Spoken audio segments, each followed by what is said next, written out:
The power of the web. The internet can help you to live your dreams and to design the perfect lifestyle that will make you truly happy. Whether you have a small business that you want to turn into a big business, or whether you want to make money writing a blog on a topic you love, internet marketing can do that for you. As an internet marketer, you can make a truly passive income. That means earning a living by writing an amazing website once or creating a product once and then letting the income roll in forevermore. You can even do this as an affiliate marketer by selling someone else's product. As an internet marketer, you can earn a little money on the side, writing articles for other people. The only problem, most people have no idea where to begin with this. When I tell a lot of people that I make money online, the response is often to look at me perplexed. What do you sell? Well, nothing.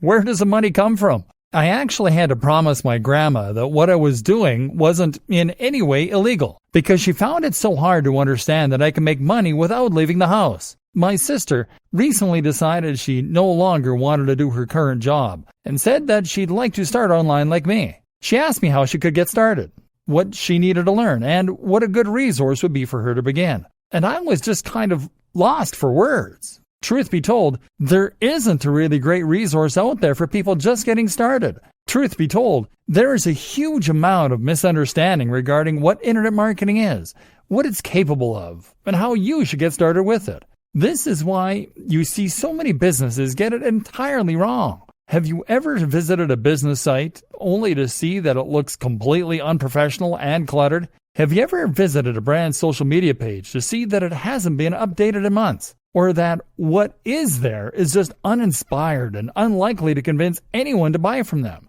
A lot of small businesses will recognize the power of the web to bring them money and customers, but they won't have any clue how to begin. Thus, they will often end up just hiring the first SEO, search engine optimization company they can find, and hoping blindly that the company will maintain its side of the bargain and actually help them get to the top of Google. Sometimes that happens. Other times, the company uses outdated, spammy techniques and the business goes bust. Either that, or the company does nothing much and the small business just wastes a lot of money. But how is a company to know whether their SEO agency is doing a good job when they don't really understand how SEO works? This training then is Ad Resource. This is a training that can take you from zero knowledge regarding the economy of the web, SEO, internet marketing, all that stuff, and bring you up to speed. You'll learn the technical skills to build a brand, promote it online, and create a marketing campaign. You'll also learn additional skills that can take you to the next level. Skills like design, website development, and videography. And you'll learn how to leverage all those skills, how to harness them, and how to use that to accomplish all kinds of amazing things. Yes, small business owners will gain the skills they need to be able to build their businesses online. But likewise, you can also take these skills and go freelance. You'll be able to make money on the side, or as a full-time career, by selling your newfound internet marketing skills. Or if you prefer, you can take those skills to create your own blog or YouTube channel. Then you can promote a cause that matters to you. You can become internet famous as a comedian or musician, or you can make a living writing about something that fascinates you. Either way, you'll learn the raw skills, and you'll be able to devise a marketing strategy that takes all of them into account with perfect synergy. The web can do incredible things for you. You just need to know how to work it. So let's figure that out together, shall we? Content marketing. SEO is only one tool you can use to promote yourself, however. The other is content marketing. And the two actually go hand in hand perfectly. So, content marketing means that you're adding content to your website to bring more traffic. But this time, the aim is to bring repeat traffic from visitors. You are more interested in engagement and loyalty than short-term spikes in numbers. Think about the reasons that you go back to any website. The answer is because it provides consistently high-quality information for you on a regular basis. And therefore, you want to go back and see what will be the latest information. And if you trust and respect the author, then you will go there whenever you have a question on a particular topic. It's great when you find someone you trust or a site that you find entertaining. In other words, then, it is the content that is bringing you back to the site. And that means that it must be well written and unique. Content marketing works like so. You discover a post through social media or Google, read it, and leave. You discover another post another time in the same way. You notice the brand and you think, I quite like this site. It comes up again. You then decide to check it out the next time you have a related question. You then bookmark it and decide to check back regularly. You are now a fan. So, content marketing means writing consistently high quality and engaging content and then sharing it. It means using this process in order to build trust, authority, and relationships with your audience. And this is precisely what you also now need to do for effective SEO. So, it is all starting to come together. How to write great content. This is where so many people will go wrong though, as they simply don't know what it is that makes great content. So many people will decide to get into internet marketing by looking at which niches are most popular or most profitable. Maybe they pick fitness, or they pick dating, or they pick make money online. Never mind that they have no knowledge or interest in that topic. Then they set about either writing or commissioning the most generic posts they can possibly think of on these topics. How to get six-pack abs, 10 best push-up exercises, how to get a big chest, or 10 SEO mistakes you're making, how to get more visitors. They then share this content to social media and then they wonder why people don't come flocking in. The simple fact of the matter, these articles are dull. People are in a hurry. You are not offering any value. These posts are a dime a dozen. We've seen hundreds of them before in our travels. Would you stop to read a title like that? And this is why I'm going to say something unpleasant to hear. If you don't have a genuine interest in the niche you're in, then there is no point being in that niche. Because in order to offer any value, you need to say new and exciting things. And to do that, you need to understand the topic completely. Instead of saying, how to get six-pack abs, then, you might say how cardio acceleration can help you to burn 900% more fat. That's actually a real thing and a real statistic, by the way. It's 100 times more interesting than how to get abs. But if you write a post yourself and you're not interested or qualified when it comes to fitness, you won't have the inside knowledge or foresight to write articles like this. And if you hire a writer to write the topic, they'll just find a generic post online and rewrite the post. They aren't experts. And they don't truly care about your brand. They're just trying to get paid. Here are some more pointers to help you write better content. Storytelling is SEO for the human brain. We are naturally inclined to enjoy stories. We like stories because we have been listening to stories around campfires since the very beginning of our evolution. We've evolved listening to them. We also like stories because we can imagine ourselves in the shoes of the person in that story, and that gets us emotionally invested. If you're about to write a dull post, think about how you could restructure it to tell it like a story. We want information quickly. If your page is a dense block of text, then you are going to immediately drive away and lose your visitors. It's highly important that you avoid this by spacing your content out with lots of paragraphs and spacing it with big bold headings. Your headings should technically tell the whole story. Big fonts are equally important here, especially on mobile. If your posts are just walls of text, then people will leave as soon as they land on your page. And this will be devastating because Google is now able to monitor bounce rates and identify when a visitor lands on your site and then very quickly leaves. Images. The images you use to decorate your content are incredibly important, and they can make a huge difference to your bounce rates, to your audience's enjoyment of your content, and much more. An image will immediately communicate the topic of your post, and if it is taken well, then it will help to increase the apparent production value of your site too. A big, beautiful image can convey an emotion and get people really excited to read your content. Plus, you can actually optimize your images for Google Images by using the right dimensions, 16 by 9, the right tags, and the right file names. It's possible to get some pretty great images for free from stock image websites, but you know what? By far the best strategy of all is to take the photos yourself. This way, you can not only create the most stunning and beautiful images, but also ensure that they perfectly fit the topic of your post and back up your points. Instead of being generic and somewhat relevant, the image can become the perfect partner for whatever your post is about. This means investing in a great camera, and it means learning the basics of composition, framing, using manual settings in your camera, etc. But it's definitely worth it. If nothing else, it is worth it because you'll be able to sell this service as an additional arrow in your quiver, and as part of a comprehensive web marketing service. Content development should mean multimedia content development. Use the right headings. Another tip is to make sure that you always use the right headings. That means that you should make sure your articles are sound and as interesting and exciting as possible. It's interesting to look at clickbait as a source of inspiration here. Clickbait titles are the ones you see on social media sites that use cheap strategies to get you to click. These will use fake anticipation and mystery, for instance, to get you interested. What happens next will blow your mind. 5 weird tricks to lose belly fat. Number 3 will blow your mind. The omitted key piece of information sparks curiosity in the viewer, and they click the link. The unfortunate reality is that 9 times out of 10, clickbait offers nothing of value. It is just poor quality content, spam, or even a bunch of ads. Hence the terrible reputation that this approach now has. But you can learn from it. Put the emotional hook of your content right in the title. Keep the USP front and center. And then just make sure you actually deliver on that promise when your readers click through and find your content.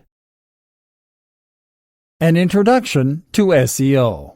So now you know how money is made online and how you can get rich from a website that doesn't sell anything. More to the point, you know why you need traffic and eyes on your brand in order to be able to generate that money. And how do you get eyes on your brand? The number one option for most sites and businesses is to use Google. Google is by far the largest site engine, and most of us use Google to look up anything we want to know or use. Want to buy a hat? Then you'll probably search buy hats online. Want to find out the best exercises for getting great abs? Then you'll probably search for best ways to get great abs. Search engine optimization is all about making sure that your site is the one that comes up first or near the top when someone performs a relevant search like this. That way, people who are looking for your products or your content will find your site. This is still probably the most effective way to bring new visitors to your site and to increase your brand's visibility. But how do you get to that point? A brief history of SEO. To get your site to the top of Google, you need to get inside the mind of Google. That means cracking Google's algorithm and understanding how it indexes and ranks websites. There was a time that this was all very simple. Essentially, Google maintains a huge database of websites and keeps information regarding their subject matter, their quality, etc. When you search Google, it consults this database in order to present you with the most relevant responses. Google builds this database using spiders or bots.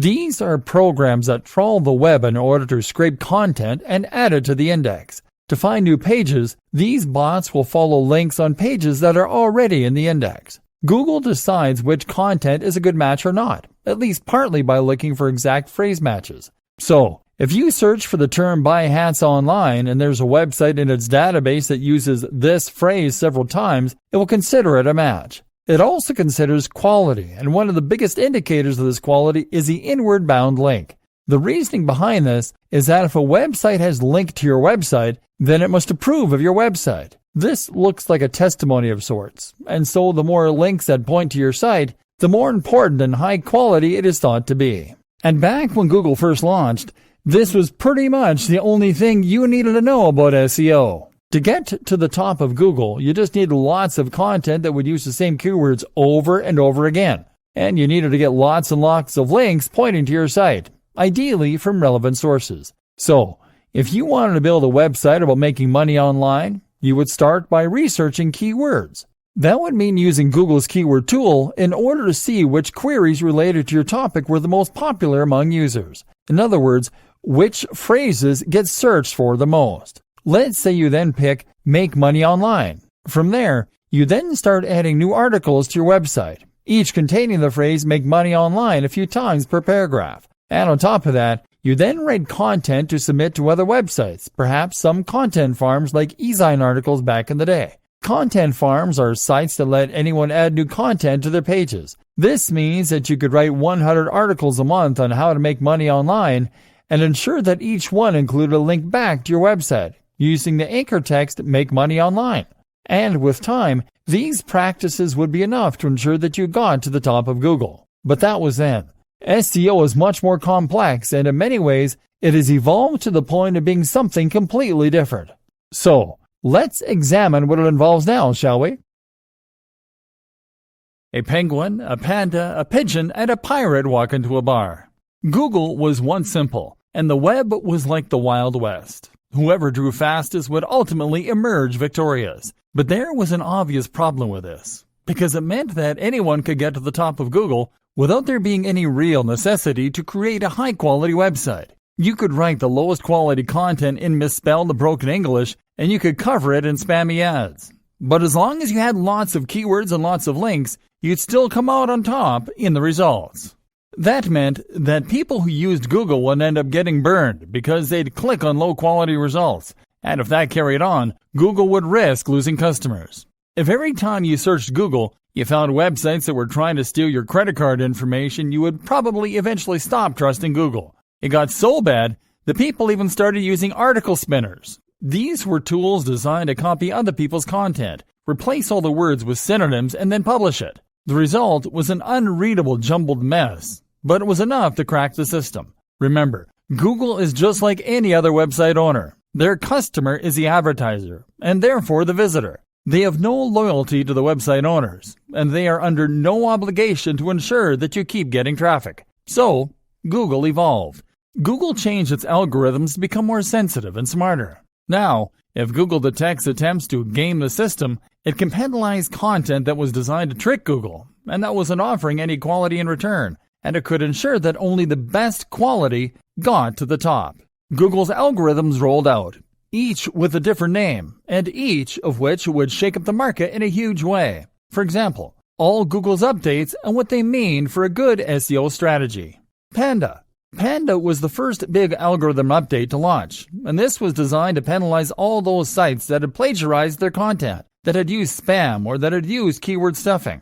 Keyword stuffing is when you try to get Google to rank your site for a certain keyword and you go way overboard in inserting the keyword into your text to the point where it becomes unreadable. Welcome to this Buy Hats Online website. Looking to buy hats online? Buy hats online here. It sounds funny, but people were really doing this. All those sites that were guilty of so brazenly manipulating Google's algorithms were punished, sent right down to the bottom of the SERPs, search engine results pages. This actually destroyed some businesses, and many people were very angry at Google as a result. But in Google's defense, it had always told site owners to write for the user and not to write for Google. Penguin. Penguin targeted spammy techniques focused around links.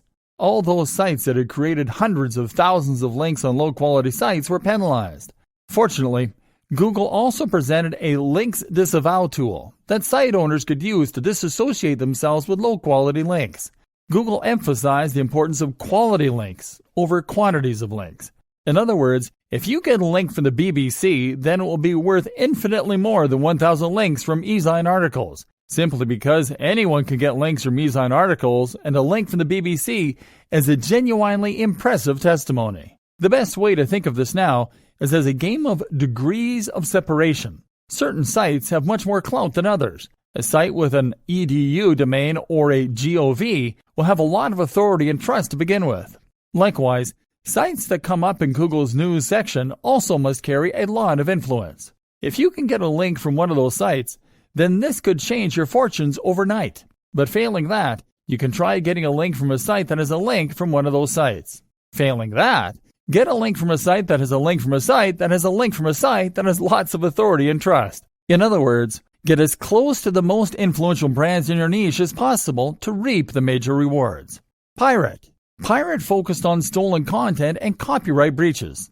About time, too. In 2017, another update called Fred reinforced this by penalizing sites that were violating Google's webmaster guidelines. Affected sites were typically low-quality sites designed purely to bring in ad revenue. Pigeon. Pigeon is all about local search, and it basically makes the location that the search is being carried out in even more important. That's why one of the best strategies for a new SEO campaign today is to start local. Start by targeting Buy Hats Online Santa Monica, and only then branch out into other areas and more global searches. Another update in 2016 called Possum doubled down on this, with queries performed closer to a business being more likely to bring that business up as a result. Mobile. The mobile friendliness update was designed to make webmasters create sites that would be optimized for mobile. This meant they should load quickly, use a responsive design that would change shape depending on the size of the screen, use touch-friendly navigation elements. Speed optimizations became especially important, in fact, and this is something that Google is really pushing for right at the moment. It wants to ensure that users have the best possible experience from start to finish. So, if your site is filled with unnecessary plugins that just slow things down, then you should remove them. Google actually offers a site speed test and a mobile friendliness test. both of which can be run very easily through the browser. Test both these on your site to ensure that your page meets the new requirements, and you can avoid being penalized for not catering to what is now a significantly large portion of the overall audience. AMP. Another thing to look into if you really want to get into Google's good books is AMP. This stands for Accelerated Mobile Pages, and is a new initiative from Google that is designed to encourage creators to create a second, highly mobilized, super quick version of their site. This is possible to achieve through a single plugin if you use WordPress, and once that is in place, your site will be able to appear at the top of the other search results with an image from your site and an AMP logo to encourage more users to click it. RankBrain. RankBrain was introduced in 2015 to help Google better match the intent of a query rather than looking for precise keyword matches. It is not so much an algorithm change as it is a specific tool that Google uses and that relies on machine learning in order to properly understand the content of websites and the precise meaning of search terms. Between this and Panda, keywords became far less straightforward. They're still important, yes, but now so too is using synonyms for those keywords, natural language surrounding the keyword, and using the exact key phrases subtly. Today, the most common advice is to use keywords with a density of around 1 to 2%. That means 1 or 2 keywords for every 1 to 200 words. I personally recommend going even less. Meanwhile, the use of synonyms and related language is what's known as latent semantic indexing. It's also important to think about the placement of your keywords. A keyword used in the first few sentences, in the header, in the footer, etc., all carry more weight than a typical keyword used anywhere else in the copy. RankBrain is constantly evolving, using huge amounts of data to better understand what users respond well to. And that doesn't just mean keyword use. It also means that you need to offer deeper, more meaningful content. The recommendation among many creators is to aim for content that is anything from 800 to 2,000 words long. This should include links out to other useful sites to act as references. I highly recommend linking out to research and studies if you are writing a scientific piece. And it should include images and charts and bullet points. RankBrain also brings even tighter focus onto UX, user experience. Using its machine learning chops, RankBrain can look around your site as though it were a real person, and it can decide what makes for a good experience and what makes for a bad one. So even if you have great content, RankBrain will penalize you if your site is poorly laid out, or if that content doesn't use a nice readable font with big headers. The new SEO, and everything you need to know to succeed. With all these changes, the face of Google was completely rewritten and altered. The latest version of Google's algorithm is called Hummingbird, but this in fact incorporates all of the above algorithm updates, machine learning tools, and more to form a cohesive whole. Moreover, Hummingbird is different from previous Google algorithm updates because it has the ability to grow, adapt, and evolve on the fly. Now that means that Google can update its index from day to day and change the way it looks at our sites. And that means that anytime we crack the code, it can change again.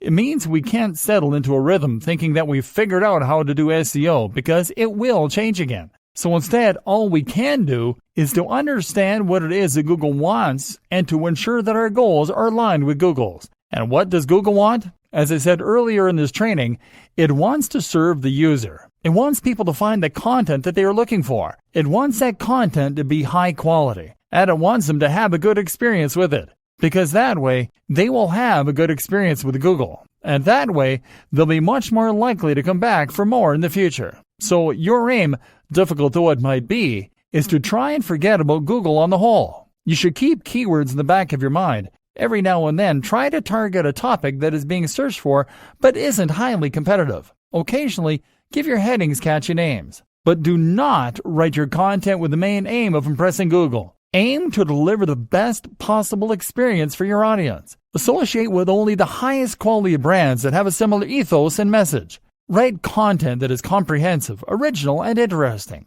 Build links on high-quality sites and not in droves. In fact, this is the most important tip for good SEO. Engage in guest posting. Write a post for a high-quality site and offer to swap that for a link back to your page. Use influencer marketing. Collaborate with other creators in your niche. And research the backlinks of your favorite sites so that you can see how they got to where they are. Try to make your content natural, and try to make your links natural. Write content so good that people want to look to it. Optimize, speed up, and improve your website at every opportunity. As long as your site is genuinely good, if it is the best at doing what it does, then your goals are aligned with Google. And that means that every future algorithm update should be more likely to benefit your brand rather than penalize it. It should help you rank higher, not lower. Google's vision of the future. The other thing to think about is Google's vision for the future. This way we can preempt the nature of any future updates and ensure our sites will hold strong. So what does Google's future look like? Well, we know that Google now considers itself to be an AI-first company. We can see this when we look at the kinds of products and services it is prioritizing.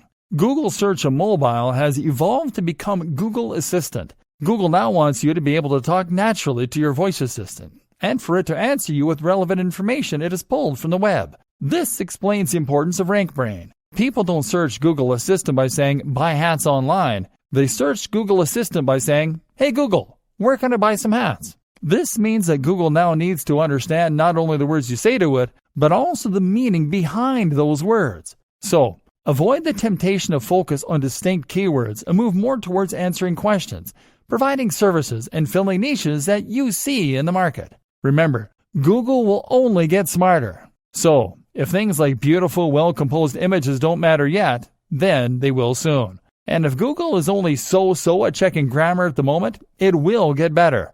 Read the Associated Press guidelines.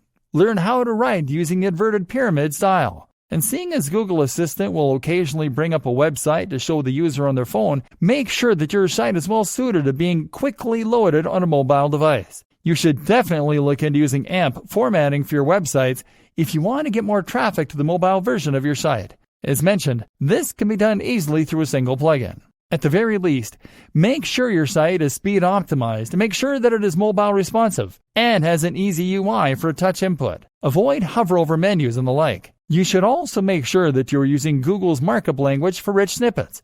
I'll lead you to research the specifics of how this works, but it basically means you're adding some additional HTML code to your site to tell spiders and robots what certain features of your content are. For example, if you are going to provide a recipe with ingredients, then you can use the markup language in order to highlight those ingredients. This is what allows Google to highlight this kind of information, along with review scores and the times of concerts and events. You'll see all this highlighted right on the SERPs, Search Engine Results pages, anytime that you do a search. And of course, this is very important for Google's Assistant's ability to answer you in natural English when you say, what time is a concert tomorrow?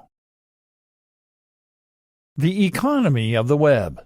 So, assuming you're a complete greenhorn at this point, you might be wondering how precisely money gets generated online. Where does it all come from? Why is it profitable to run a website that is free for anyone to read? The answer is advertising.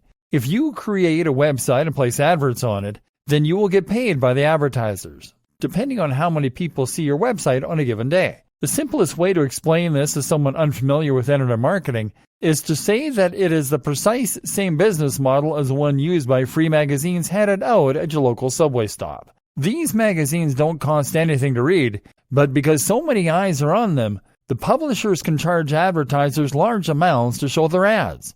You can do precisely the same thing by having a website with a large amount of traffic. There are several different ways in which advertising can make you money as a web publisher. PPC. This is pay-per-click, and popular examples include the likes of Google AdSense. You can also get CPM, which means cost per impression.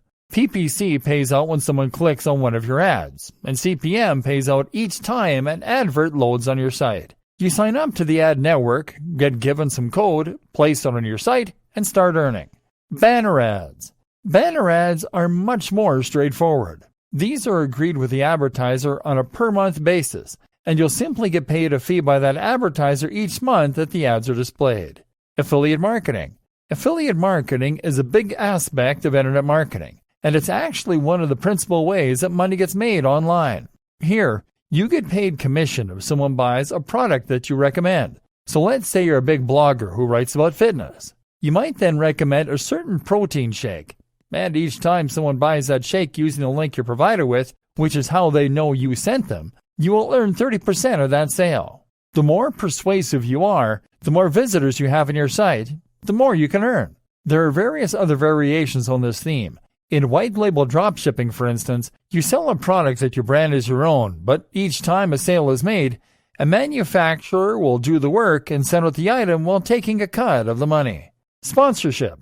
These days, sponsorship is more and more of a big deal on the web. If you can build a website with thousands of viewers or a YouTube channel with 1 million subscribers, then that will make you a thought leader. Now, brands will want to associate themselves with your brand, and so they might pay for you to give them a shout-out or even just to wear their clothing.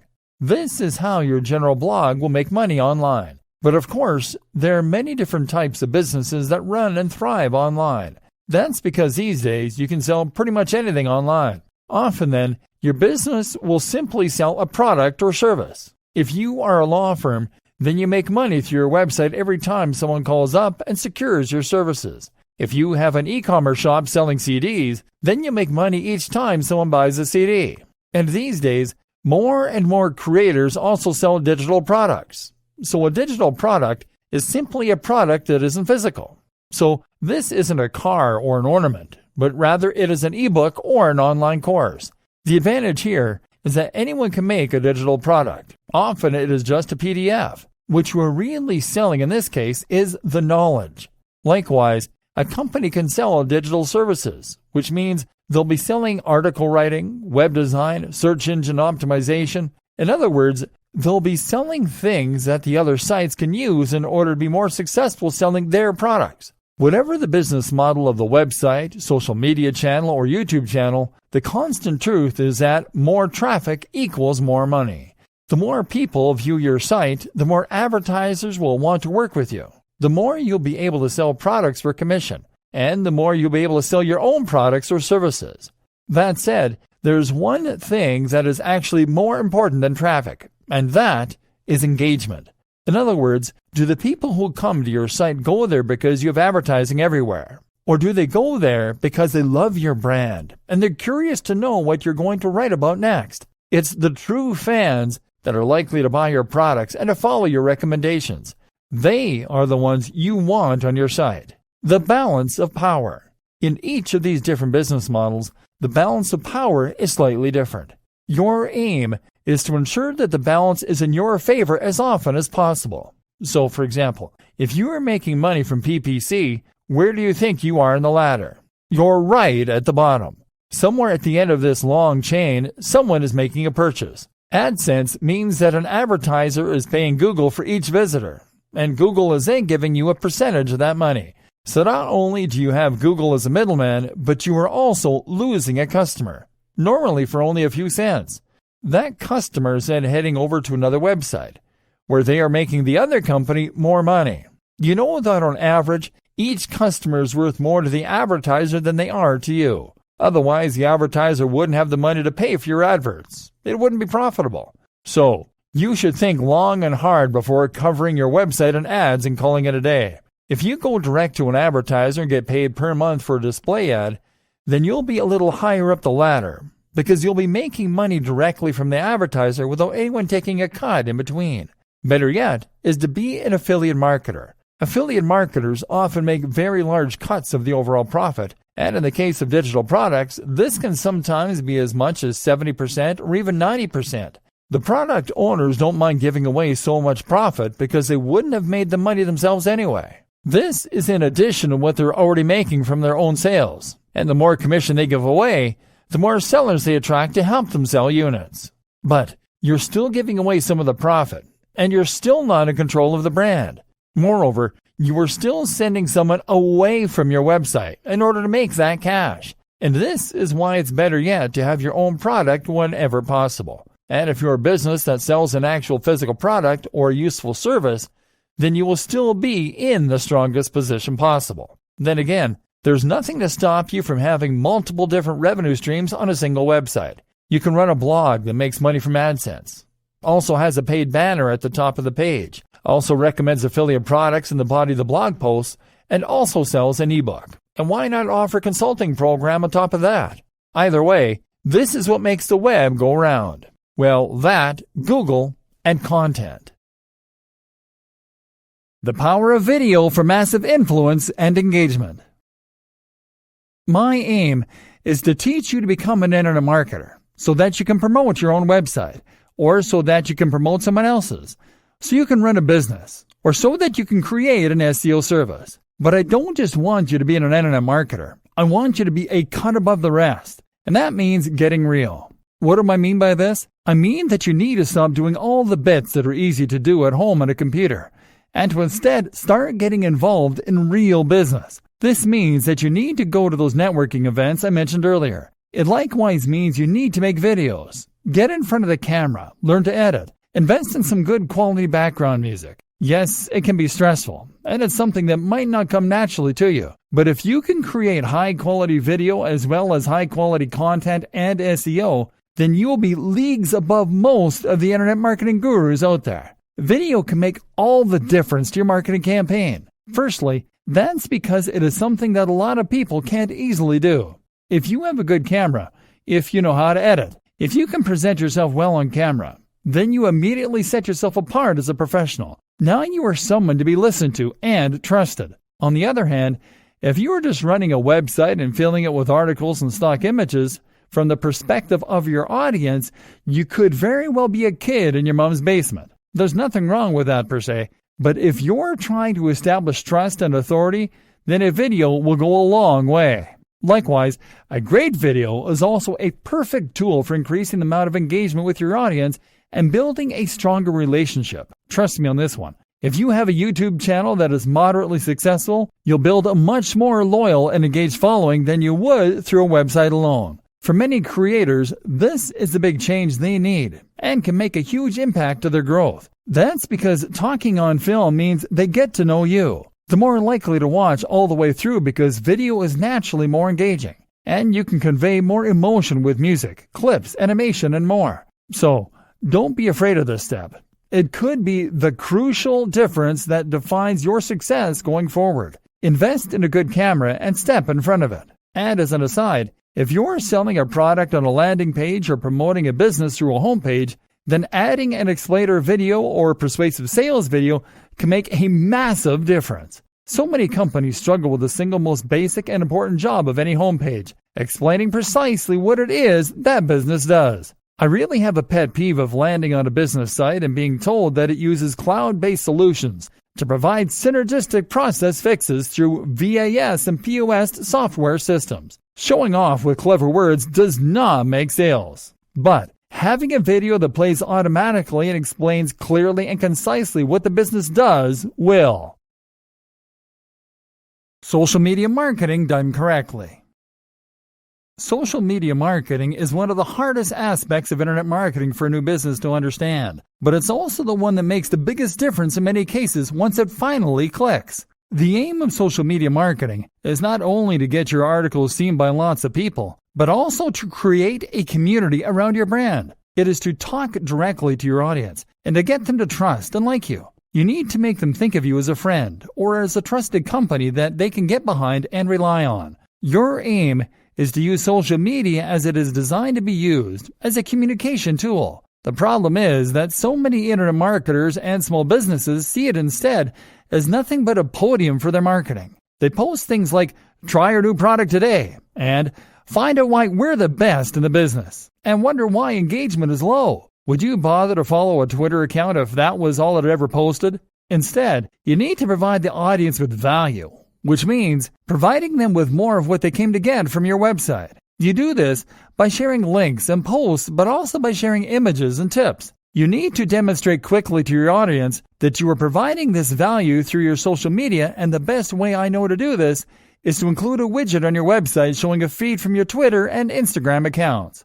That way, as soon as someone lands on your website, they will see the posts you've made, and they'll have easy access to a button so that they can instantly start to follow you. Selling the dream. Sharing tips, advice, and entertainment in these ways will often work. That is a very good way to bring more people to your site. But what can also work very well is to sell the dream. Because one of the most important things to recognize about marketing and about sales is that people don't buy based on logic. People buy based on emotion. People buy things that they want, and they buy things that they think are desirable, that they think other people want. People buy in a rush because they have a feeling that if they don't act quickly, they will lose the opportunity. This is something that a good persuasive writer can use well. And people often follow a brand or an individual on social media for similar reasons. For escapism, for vicarious living, to chase a feeling that they enjoy. This is why women on Instagram become rich and famous, posting images of themselves wearing nice clothes and going out partying. People can follow those creators on social media and feel as though they're partaking in that lifestyle. They can enjoy the way it makes them feel, and they can be inspired. Of course, this makes that person very good at selling clothes too. Likewise though, if you have a fitness brand, then you will likely want to promote that brand using social media by showing images that gel with the message you want to convey. You won't post images of you lying in front of the TV with a six-pack of beer resting on your gut. You'll post images of you running on the beach as the sun rises, or hitting the weights hard at 6 a.m. If you have a blog about earning money online, you'll post images of yourself in a suit, sitting at a computer or looking at code. You'll sell the dream and the value proposition. The value proposition is the emotional hook. This is the why that drives your business. Why do people follow you? How do they want you to make their lives better? And how can you communicate this better? Social media for communication. And like I said, social media is also a tool for communication. This is how you get people involved with your brand. It's how you get people interested in what you have to offer and make them feel you're listening. Like, if you have a problem with whatever they have bought, they can get in touch with you and you'll answer. That means you need to be interactive. So post regularly to your social media channels and ask questions. Run competitions and best of all, try out Facebook Live. Being able to talk directly to your followers is an immensely powerful thing and can massively increase engagement and trust. What's more is that right now Facebook, Instagram, and YouTube are all trying to promote their live features. So if you go live right now, your audience will be notified and lots of people will likely get involved. Now, you can ask them what kind of content they'd like to see from you, what kind of products. You can ask questions. You can share your genuine gratitude for their support. Another immensely powerful strategy is to find other online communities to take part in. Good examples include forums, of course, but also subreddits and more. These are very powerful places to find new people to market your content to. But if you jump into one of them and post a link to your site, chances are the link will be removed and you may be banned. Best case scenario, you'll receive a lot of negative flack. But on the other hand, if you spend time in that community and answer questions, chat to people, build trust and get to know everyone, then if you mention you have a website, this is an entirely different story. Now you have a legion of people that trust you, some of whom might even consider you friends, and they will be there to support your brand every step of the way and to help you promote it on social media and elsewhere. Note, these social communities are also examples of routes to markets. These are places on the web where the people who make up your target audience congregate. Any platform you can find that lets you communicate directly with the correct audience is a route to market. Other examples include things like industry magazines or clubs. Look for routes to market, as these always offer great marketing opportunities. Finally, make sure that you are always answering any direct messages, comments on YouTube, comments in your posts on Facebook, etc. All this builds more trust, more loyalty, and more interest for your brand. Read the book 1000 True Fans, and you'll see why these relationships are worth cultivating. Branding and building a brilliant website. Absolutely central to all of this is branding. In today's environment, having a brand for your website or business is the most valuable thing you can do to ensure engagement and to build success. And it ties in with just about everything we've said so far up to this point. Your brand is what should tie your entire message together and what should help to perfectly target your ideal audience. It's what will elevate your site above being just another spammy site designed to get ads and turn it into something that people and Google love. Google came out several years ago now and said that it would support brands more in the future. A lot of people reacted badly to this news, seeing it as an attack on the little guy. The assumption was that Google would now be a big fan of sites like Coca-Cola and not care about smaller, unknown creators. That's not the point at all. Small brands are fine. Personal brands are fine. Brands that use your name. What's not fine is calling your website something like ways-to-gain-abs.com. That's not a brand. That's a keyword. That's you making it abundantly clear to Google and your prospective visitors that you don't care about the quality of your work. You don't have professional pride. You have a tool for making money. A brand goes in hand with professional pride because it shows that you are keen to create something that people will remember. and that you want to be associated with the work you do. If you build a brand, then you have a message and you have accountability. Think about it. All of the top websites that you visit currently have a strong brand. They likely have a great logo, their own style, a strong design language throughout their website. They know what they are, and they know who they're for. And this comes across in the quality of their layout, in the cohesion across their social media, all with the same username, the same logo, and the same ethos, and in the little touches like their video's background music and their bottom thirds. This is what makes something memorable and professional, and this is what you need to do as well. How do you create a brand? Creating a brand doesn't mean creating a logo. A logo is just one aspect of a brand, and it's not what comes first. What comes first is a mission statement. A mission statement is a phrase belonging to a business that says what it's all about. This should explain what, how, and why. What do you make, sell, or do? How do you do it differently? Why do you do it? I highly recommend watching Simon Sinek's excellent TED Talk on the Golden Circle at this point. It's called How Great Leaders Inspire Action. Most companies will think about the what. We make hats. We design websites. We provide legal advice. Many will think about the how. We use the best materials. We outsource to China. We resell, but with a value add. But the why is what matters most. This is the motivation that spurred you on to get involved in the business in the first place. It is what makes you get out of bed in the morning. And it's once again why you cannot have a successful website or business in a niche or industry that you don't truly care about. So, if you have a restaurant, maybe your why is because you want to introduce the world to healthier, cleaner, and more responsibly sourced food. If you have a website about fitness, maybe your why is because you want to inspire the feeling of accomplishment in your audience. Whatever the case, you need to understand this because it is what will give you your value proposition. It is what will give you your design language. And it is what will create your marketing opportunities for you. This will also allow you to find your buyer persona. This is your ideal customer. And through a combination of surveying and of thinking about your brand, you will be able to draw them up. Now, you need to ensure that your strategy is aimed at this person. It is a huge mistake to make a website that you want to be for everyone.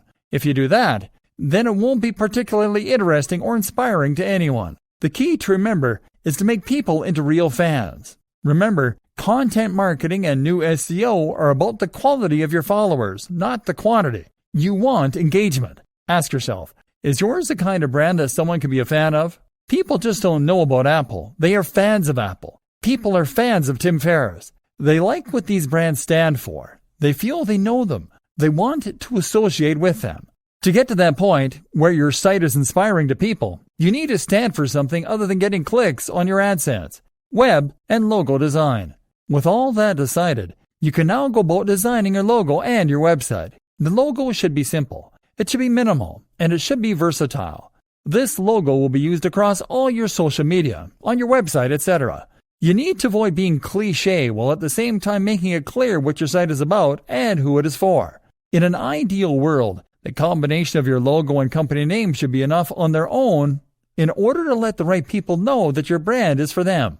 If you're struggling for ideas, try making a mood board. This is a collage made up of images, logos, site designs, and more that you like the looks of. Looking at these can help a lot to give you a kind of direction for your brand. If you put them all together on the page, you can then start to get ideas for unique ways of combining them, and that will give you ideas for your own design. Actually, build the logo using Adobe Illustrator. This creates vector files, which are files that can be resized to any degree without losing any of their quality, and which can be edited as well. JPEGs, PNGs, and GIFs are not portable or flexible enough for your uses. So that is another thing I want you to learn. I want you to learn to use Illustrator and to make good designs. Like videography and photography, this is a skill that will elevate you above spammer and into content developer. That's when you start to become highly in demand. WordPress. Finally, the website itself should be built using WordPress. This is a free tool used by over a quarter of the websites on the net, including many of the biggest brands. It is highly customizable. There is massive community support, and it is completely free. You can install new plugins with a single click to add more functionality, and you can install new themes in just the same way too. And by doing all these things, you'll be able to make sure your site meets all of the requirements we've learned about over the course of this training. That means being able to implement AMP, accelerated mobile pages with a single plugin, for instance, being able to install a theme and know your site will have a responsive, mobile-friendly layout, or being able to apply ad semantic markups. Using WordPress means using a tried and tested tool that has helped countless others to become highly successful. There's no good reason to introduce more elements of confusion into the mix, or to make life harder for yourself by using a tool with less support that requires you to implement these features yourself. Your strategy. We've covered an awful lot here, but we still haven't covered everything. Not by a long shot. We haven't even touched on email marketing, for instance. Nor have we discussed how to go about conquering YouTube. We haven't really dived into good grammar, etc. for your blog posts. But this is about the bigger picture. This is about strategy. I hope you've learned enough to now understand how internet marketing works and what you need to do. It's about having a solid brand, one that people can get behind and feel excited for. It's about having a great logo, a modern web design, and content that is unique and exciting. If you can do all of that, then you can create a brand that will inspire and create true fans and that Google will like too. It's about expanding your own skills to create wonderful multimedia content and branding. It's about being able to make videos, to understand the psychology of persuasive writing, to sell the dream through your social media. Develop your skills. Don't be afraid to step in front of the camera or to network in person to find those opportunities for collaboration. Be a real professional who is proud of your work. And the rest is just implementing a regular, steady stream of high-quality content with subtle use of keywords and LSI. It is a matter of getting guest posts on the highest quality websites. It's a matter of sharing your content on social media. That is how you create a cohesive internet marketing strategy.